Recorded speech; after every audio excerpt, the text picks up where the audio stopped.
Hi, my name's Maria, and for today's Tuesday Shelf Read, I'll be talking about The Colour of B. Larkham's Murder. We have it in paperback format, and it falls into the genre category of murder mystery. At the beginning of the story, we meet Jasper, and Jasper narrates the tale from beginning to end. Jasper is a 13-year-old boy. He lives with his dad in a house in East London, and he's on the autism spectrum. Although he's highly functional, he does have an impediment, and that impediment is face blindness, which means he doesn't recognise people's faces. He also has another condition, which means that for every sound he hears, like a closing door or a voice, his brain automatically associates it with a particular colour. And Jasper uses this as a kind of navigational tool to work out and recognise the people around him. For example, he recognises his dad by the clothes he wears and the colour of his voice. Into Jasper's quiet street comes B. Larkham. B. Larkham moves into the house across the way. It was her childhood home, and she's come home to sort out her mother's deceased estate and also to lay a few ghosts.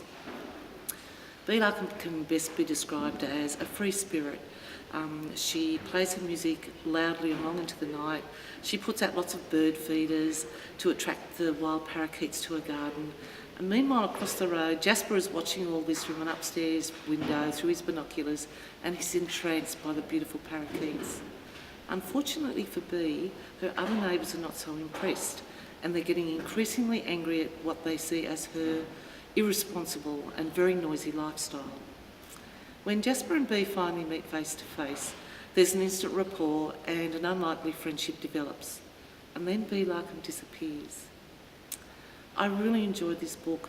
I thought it was clever and thoughtful. I particularly liked how we got to know Jasper.